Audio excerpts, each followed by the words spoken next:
Militaries hide their boldest moves even from their own allies, and some of the operations they've pulled off sound too insane to be real. These are the 8 craziest covert operations ever executed, and they get crazier as we go. We start with the Rubber Army. In 1944, the US Army fielded a unit of about 1,100 men whose entire arsenal was fake on purpose. The 23rd Headquarters Special Troops carried inflatable tanks, inflatable artillery, and inflatable trucks, props that 2 soldiers could pick up and carry across a field. The unit recruited painters, designers, and ad men to sell the illusion, including the future fashion designer Bill Blass and the painter Ellsworth Kelly.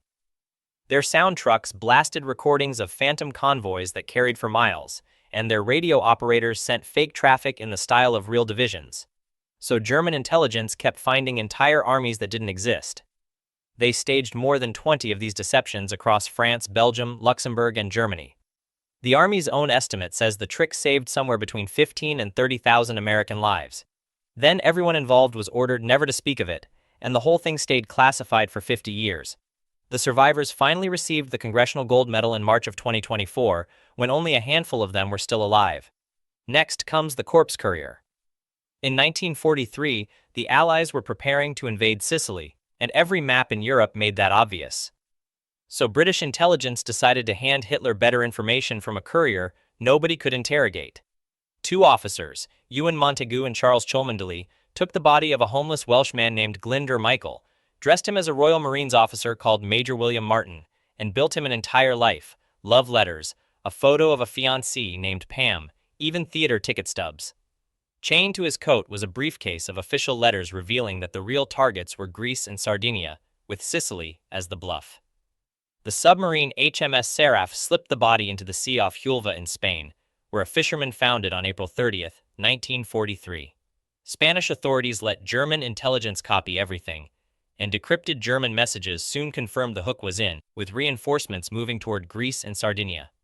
When the Allies hit Sicily that July, the island fell in 38 days instead of the predicted 90. The dead man who fooled Hitler stayed nameless for half a century, until a researcher dug his identity out of declassified files, and in 1998 his real name was finally added to his grave in Spain. Then there's the ski raid on the Nazi bomb. A plant called Vemork, built into a Norwegian cliffside, produced heavy water, the one ingredient the German atomic program couldn't get anywhere else. The first Allied attempt to destroy it, a glider mission in late 1942, ended in a crash, and the survivors were captured and executed. So in February 1943, 6 Norwegian commandos trained by British Special Operations went in, led by Joachim Ronneberg. They parachuted onto a frozen plateau, joined an advance team that had spent months surviving up there, then skied to the plant, and climbed down into a gorge the Germans considered impassable, which is exactly why nobody was guarding it. They crossed the icy river, climbed the far wall, slipped in through a side entrance, and blew the heavy water cells, destroying around 500 kilograms of production. Not one shot was fired, and nobody on either side was hurt. Part of the team then skied roughly 400 kilometers to Sweden to escape. When the Germans tried to ship their remaining heavy water home in 1944, Norwegian saboteurs sank the ferry carrying it into the deepest part of a lake. Those civilians were among the 18 who died that day. The German bomb program never recovered, and Ronneberg lived to 99. Number 4 is the sub-heist. In March 1968, a Soviet submarine called K-129 sank in the Pacific with nuclear weapons aboard, settling around 16,500 feet down, and the Soviets searched and gave up. The CIA found it, and instead of photographing the wreck, they decided to steal the entire submarine off the ocean floor. To do it in plain sight, they built a giant ship called the Hughes Glomar Explorer and announced that the billionaire Howard Hughes was using it to mine the seafloor for metal.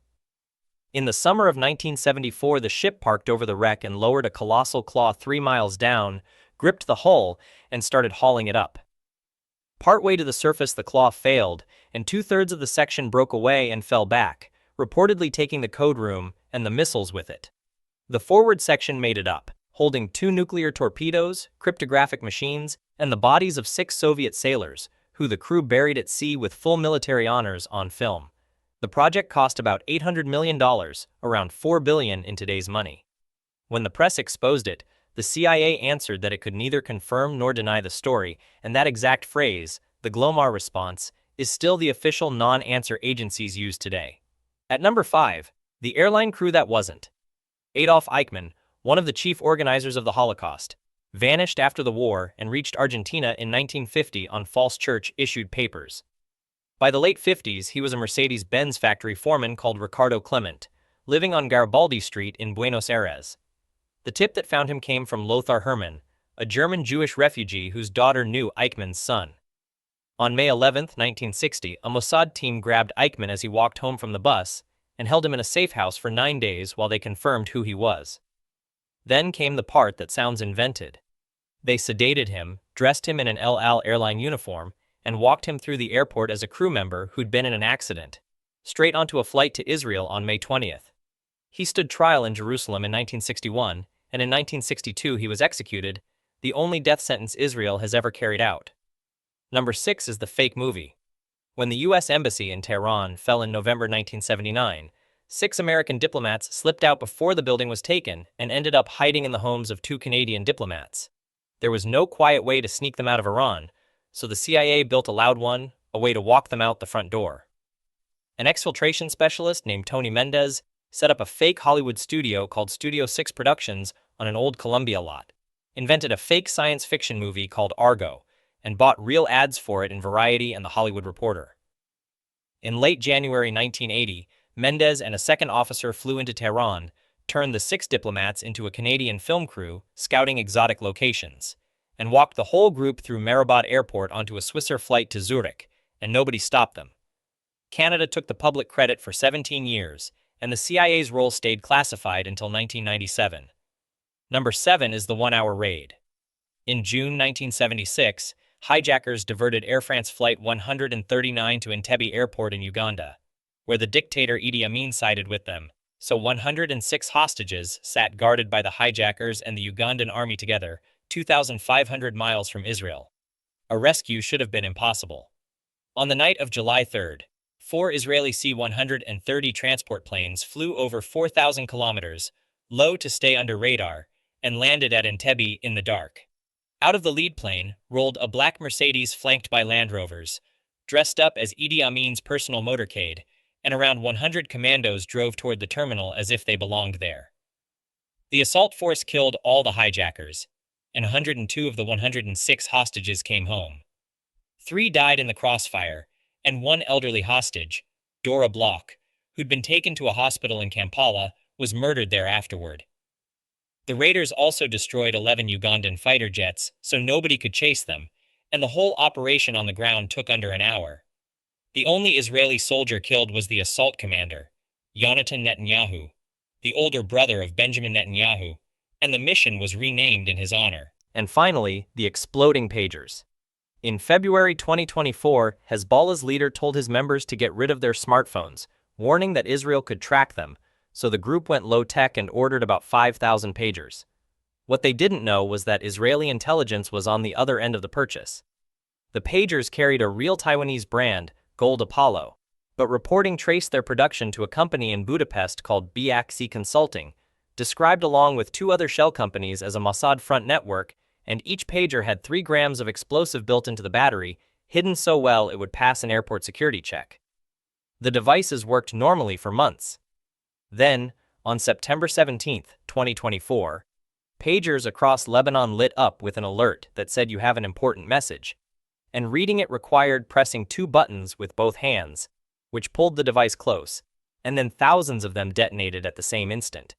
At least 12 people were killed that day, including 2 children, with more than 2,700 wounded, and the next day rigged walkie-talkies detonated too, killing at least 30 more.